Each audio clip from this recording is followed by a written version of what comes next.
Afirmação. Afirmativa. Afirma aí. Afirma aí. Olá a você que nos acompanha nas plataformas digitais ou nos veículos do Núcleo de Televisão e Rádios Universitárias da UFPE. Este é o primeiro episódio da série Afirma E, produzida por estudantes de jornalismo e pela Diretoria de Comunicação da UFPE. Nesta série, nós vamos tratar de pessoas que enfrentam diferentes formas de desigualdade em função da sua raça, gênero, orientação sexual ou deficiência. Nosso foco são as políticas de ações afirmativas que buscam promover reparações e justiça social para as pessoas.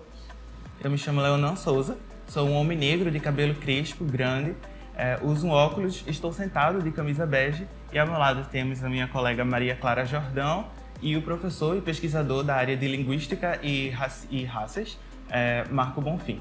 Eu queria começar pedindo para Maria Clara se apresentar. Eu sou Maria Clara, uma mulher negra, também estou sentada, tenho cabelos pretos, lisos, estou usando óculos de grau, um colar de pérolas e visto uma camisa de cor preta. E também o professor Marco Bonfim. Olá a todas as pessoas, como já dito, sou o professor Marco Bonfim, me audiodescrevendo, eu sou um homem negro, estou usando um óculos arredondado, estou trajando uma bata africana e tenho barba, sou um homem barbudo. Bom, primeiramente eu queria agradecer, professor, pela sua participação aqui no nosso episódio para falar sobre ações afirmativas. E eu gostaria de começar perguntando o que de fato são as ações afirmativas e por que elas são tão necessárias num país como o nosso, como o Brasil. Pergunta necessária, Leonan. Assim, as políticas de ações afirmativas são uma série de medidas que nós temos tido, tanto por luta dos movimentos sociais, um conjunto dos movimentos sociais, movimentos negros, feministas, enfim, movimentos com pessoas PCDs, que tem cada vez mais buscado reparar dívidas históricas, com relação a esses vários segmentos da população. Se você vai, por exemplo, para a população negra, você vai ter que nós, população negra, somos, ao mesmo tempo, aqui em Pernambuco, mais 68% autodeclarados negros, mas esse quantitativo não está, só para ter um exemplo bem prático, distribuído equitativamente nos cargos de poder do Estado. Então, para isso, a gente precisa de ações reparativas. E aí os movimentos sociais como um todo vêm lutando e conquistando essas pautas. Se você vai para um movimento de mulheres, o que são as leis que coíbem, que buscam prevenir a violência doméstica contra as mulheres. Então, são tipos de ações afirmativas para as mulheres, do mesmo modo para os demais segmentos da população. Então, essas ações afirmativas, políticas de ações, por isso que o nome é isso, políticas de ações afirmativas, porque são políticas públicas, é importante que a gente não perca isso de vista, São políticas públicas reivindicadas por esses segmentos, conquistadas para que legalmente a gente possa ter a assistência pública do Estado com relação a essas demandas que são específicas, mas que no todo elas requerem que toda a sociedade, falando aqui do Brasil, possa ter equidade de espaço, possa ter sua representatividade reconhecida, seu saber, seu conhecimento reconhecido. Eu queria perguntar ao senhor se o senhor acredita que essas políticas de ações afirmativas, elas de fato conseguem, diminuir, porque a gente sabe que é um paliativo, mas se tem exemplos, dados de como ela diminui essa desigualdade que existe no nosso país. Não, a gente tem tido, se a gente for pegar, novamente falando da população negra, se a gente for pegar na década de 1980, nós tínhamos 1% apenas de jovens negros nas universidades. Hoje já são mais de 50%. E se você vai para a dimensão de, mas não basta só estar na graduação, é preciso ter o que tem sido a luta atual, a luta por acesso, permanência e sucesso nas políticas afirmativas para a população negra. Você vê que cada vez mais, por exemplo, eu sou vinculado ao Departamento de Letras e sou também professor no programa de pós-graduação em letras, PPGL. E nosso programa, assim como todos os programas da universidade, é uma regulamentação da universidade, nós temos cotas raciais na pós-graduação. Então, como é que esse quadro tem sido revertido? à medida que você passa a ter estudantes de graduação, que passam a ter, por exemplo, bolsas PIBIC na graduação, e passam a ingressar no mestrado, se formam enquanto mestre na área do conhecimento, e vão galgando cada vez mais espaço nas suas áreas de interesse, a gente tem a inclusão efetiva desse segmento, né, na sociedade, com dignidade, com moradia digna, com saúde, porque essa pessoa vai ter como bancar, vai ter como sustentar, né, a ele, a ela própria e aos seus e às suas. Então, se a gente vai para outros segmentos, a gente vai ter também algo nesse sentido. Eu acabei de falar há pouco da Lei Maria da Penha.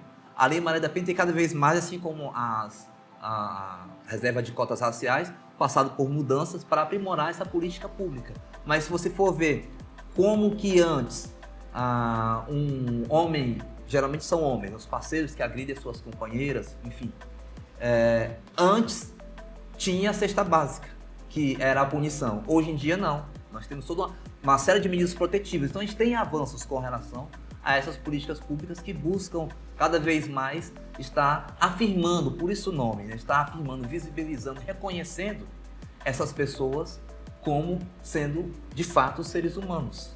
É o que se coloca, volto a dizer, com relação às cotas raciais, para que as pessoas negras de fato possam ser seres humanos, porque o racismo faz isso, o racismo desumaniza os nossos corpos.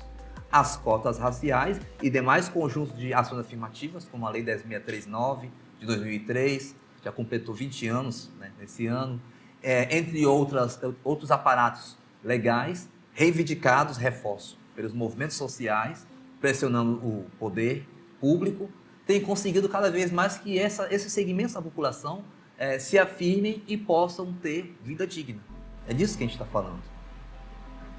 Professor, que grupo, ou melhor, que segmento da população o senhor acredita que mais precisa das políticas de ações afirmativas hoje em dia, aqui no Brasil? Aí, muito boa essa pergunta, porque a gente vai para o conceito de subrepresentação. Em ações afirmativas, nós temos o conceito de subrepresentação, que é o quê? Numa totalidade, deixa eu pegar aqui, na totalidade da população pernambucana, qual é o segmento que está mais subrepresentado como acabei de falar, em esferas de decisão política. E a gente vai, parece que eu acabei de falar, esse dado de que se mais de 68% da população negra de Pernambuco,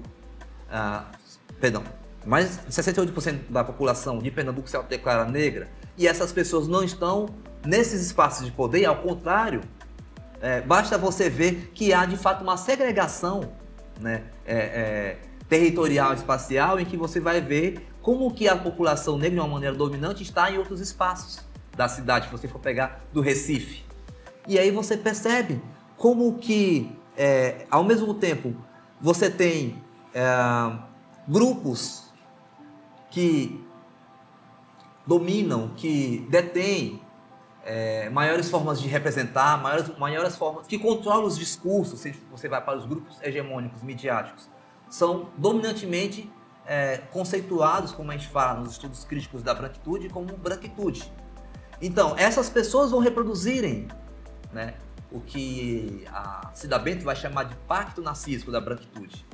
E aí, por outro lado, você tem então esse segmento menos representado. Então, o conceito de subrepresentação, ele serve para poder pensar, porque as pessoas falam, tá, mas por que essas pessoas não é uma discriminação às avessas? Não, porque historicamente, se a gente vai falando de todos esses segmentos, mas focando aqui a população negra, houve a escravização, processo colonial aqui no Brasil, não só aqui no Brasil, sabemos todas as Américas colonizadas que foram forjadas em meio à colonização. Tem esse histórico de terem sido forjadas em meio ao racismo. E o racismo que eu falo não é só discriminação, preconceito, muito mais do que isso. É uma estrutura de poder que faz com que esse segmento fique cada vez mais inferior e embaixo. E ao mesmo tempo, a branquitude fique em cima. Então, por nós termos esses grupos subrepresentados, é que nós precisamos de ações do Estado reconhecendo que há uma dívida histórica com relação a essas populações, a esses segmentos todos. Há uma dívida histórica com relação às mulheres, de maneira geral, e se você for recortar com relação às mulheres negras, saiu recentemente um dado de que a pobreza no Brasil, é curioso, sempre se fala, a pobreza no Brasil tem cor, ela é preta. E a riqueza também, ela é branca. E o dado que saiu foi que a pobreza no Brasil, recentemente, ela não só é preta e a riqueza é branca, mas que a pobreza ser preta, as famílias chefiadas por mulheres negras é onde você tem mais dificuldade de acesso a bens, a riqueza para poder se manter. Então veja como a gente tem aí cada vez mais esses grupos subrepresentados que necessitam, né, de ações afirmativas, não só para se afirmar, para se constituir enquanto sujeitos, portanto cidadãos, ter direitos, né, mas também ao se constituírem como sujeitos, ao se constituírem como cidadãos de fato, né, serem visíveis para o Estado, terem essas ações afirmativas para que possam também conseguir, na vida material, prosperar, conseguir ter saúde de qualidade, conseguir ter educação de qualidade. Então, as políticas afirmativas são uma série de conjunto de medidas que não se restringem a leis, que servem para incluir, servem para visibilizar, servem para afirmar e servem, nesse conjunto todo, para que esses segmentos todos possam respirar, né, no seu dia a dia. Então, professor Marco, a gente está chegando no final do nosso episódio. Eu gostaria de perguntar se o senhor tem algo para falar, alguma finalização para os nossos ouvintes e telespectadores. Sim, com certeza. Eu vou tentar sintetizar numa frase, ou numa palavra. Letramento racial. Eu venho cada vez mais pesquisando esse tema, né, o tema de pesquisa, junto inclusive ao meu grupo de pesquisa, né, que é o LEAFRO. Grupo de Pesquisa Linguagens e Estudos Afro-Latino-Americanos, que é vinculado, né, nós temos uma parceria com a Universidade de Harvard, né, dos Estados Unidos, com o Instituto de Pesquisas Afro-Latino-Americanas. E a gente vem cada vez mais percebendo, com o que a gente vem analisando em termos de linguagem, em termos de outros dados também, que cada vez mais, não só as políticas de ações afirmativas têm promovido uma reeducação das relações étnico-raciais, mas elas têm contribuído para processos dos mais variados possíveis do que a gente chama na literatura de letramentos raciais. Cada vez mais, a sociedade brasileira, nós temos sido forçados por essas ações afirmativas a nos auto-identificarmos como sujeitos racializados, não só sujeitos negros, negras, indígenas, ciganos e etc. Mas pessoas brancas também são racializadas. Pessoas brancas são racializadas, têm a sua responsabilidade em sendo pessoas brancas na pauta antirracista, nas demais pautas que nós temos com relação a esses grupos que eu falei, subrepresentados. Pessoas negras também cada vez mais têm se racializado e têm percebido o impacto do que é viver numa sociedade que é estruturada no racismo sistêmico. Então a mensagem que eu deixo é que cada vez mais você que está nos assistindo, busque de maneiras variadas, ler vários livros, ou filmes que problematizem essa sua condição em termos de sujeito que é visível ou é invisível para o Estado e até que ponto isso implica nas suas identidades, na sua forma de ser e nos seus direitos. Além das dicas do professor, também temos duas sugestões de leitura. A primeira é o livro Ações Afirmativas no Brasil Contemporâneo, Dinâmicas e Perspectivas, organizado por Flávia Alessandra de Souza. O segundo, Cotas Raciais, de Lívia Santana Vaz. Nós encerramos o episódio do Afirma-aí de hoje, agradecendo ao professor Marco Bonfim e agradecendo a você também que nos acompanhou pelas plataformas digitais ou pelos veículos do Núcleo de Televisão e rádios universitárias da UFPE. Este e todos os outros episódios da série Afirma-aí vão estar disponíveis no canal do YouTube da Universidade. Até o próximo episódio. Tchau, tchau. Tchau, tchau.